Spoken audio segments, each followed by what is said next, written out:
Ini pernah direncanakan oleh suami istri di masa lalu, dituliskan di dalam kitab yang sangat populer.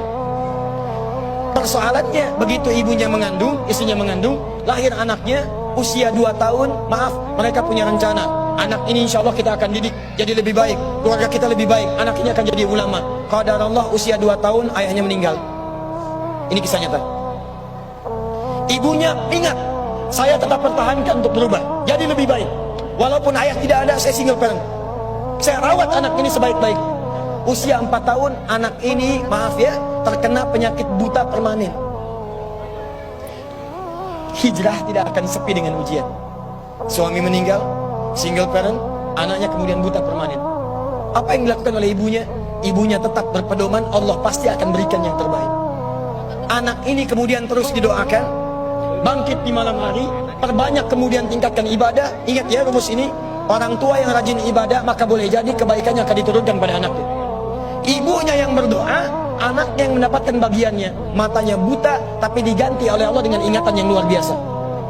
Kalau Anda bacakan satu kalimat, satu baris ini, satu lembar buku dibacakan oleh Anda satu halaman, maka seketika dia akan ingat seketika tanpa diulang, dengan titik, dengan komanya. Anak ini kemudian dibawa ke sekolah Al-Quran, dimasukkan talaki ke syekh di sana. Syekh di situ kemudian membacakan pada saat itu surat Qaf, surah ke-50. Qaf dibacakan sampai akhir ayatnya. Anak ini anak yang paling kecil teman-teman, mata buta, gak bisa ngelihat. Teman-temannya berada di atasnya usianya, ada yang 6 tahun, 7 tahun, dia 4 tahun. Begitu selesai membacakan, kata syekhnya, lihat kalimat ini, man hafidha ala zahri qalbi, siapa yang hafal apa yang tadi saya bacakan, hafalan di dalam kepalanya, bukan di luar kepala. Hafal di luar kepala masih belum hafal. Kata syekhnya, hafal di dalam kepalanya. Tiba-tiba saat semuanya diam menyimpan tangannya begini, anak yang buta tadi mengangkat tangannya mengatakan, hafidtu ala zahri qalbi, saya sudah hafal. Syekhnya penasaran, kata syekhnya, bagaimana? Diambil anaknya ke depan, diminta baca, Masya Allah, bacaannya bukan hanya hafal, makhrajnya, sifat hurufnya, tajwidnya, semua mirip dengan syekhnya.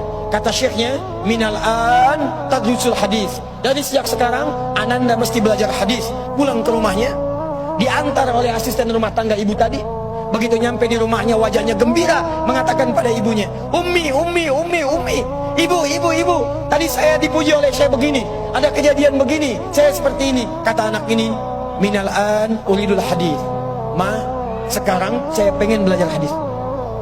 Kata ibunya, ya bunayya iktafi bil Quran, anakku sayang, kamu punya keterbatasan, supaya kamu nggak capek sekarang Quran dulu, baru setelah itu hadis. Kata anaknya, lah, dia percaya pada gurunya, dia percaya pada keyakinannya, dia katakan, ma, saya pengen belajar hadis. Dia tinggalkan ibunya sambil meraba jalan begini ke kamarnya. Perhatikan baik-baik, begitu ibunya melihat, ingat kemudian dengan suaminya, ingat tentang rencana mereka, ingat tentang mereka punya rencana masuk surga bersama-sama. Teman-teman, ibunya langsung masuk ke dalam kamar, dia bentangkan sajadahnya di mihrabnya, dia salat 2 rakaat, dia bermohon kepada Allah. Saat sujud itulah dia tumpahkan segala keinginannya. Perhatikan kalimatnya. Rahasianya ada di Quran surah ke-17 ayat 110 sampai dengan 111, paling kanan sebelah atas. Ya Allah yal basir, yalladzi ala kulli syai'in qadir, a'id basirat tabni. Saya mau akhiri. Ketika tumpah air matanya, dia katakan, ya Allah yang maha melihat, mohon kembalikan penglihatan anak saya. Yal basir, yalladzi ala kulli syai'in qadir, a'id basirat tabni. Begitu mengatakan kalimat itu, capek ketiduran. Kemudian pada saat itulah anaknya sedang mengulang surat Qaf di kamarnya. Begitu ibunya mengatakan yal basir, anaknya sampai pada ayat ke-22. Laqad kunta fi ghaflatin min hadza fakashafna 'anka ghita'aka wa basaruka al-yawma hadid.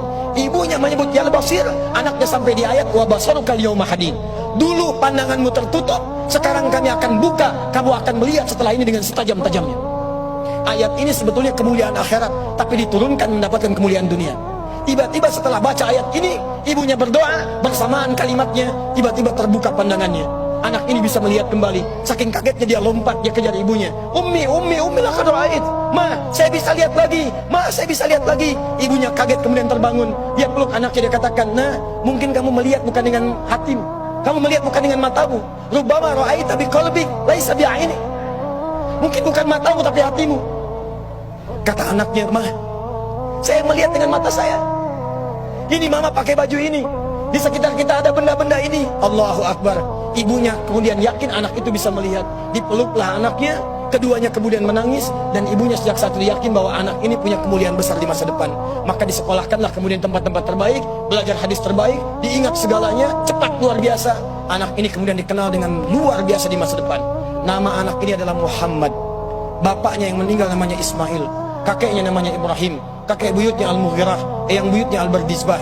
Tinggal di kecamatan Ju'fah, di Kabupaten Bukhara, Provinsi Khorasan, negara Uzbekistan sekarang. Kelak di kemudian hari dia dikenal dengan nama daerahnya Bukhara dengan Al-Bukhari. Itulah kisah Imam Al-Bukhari.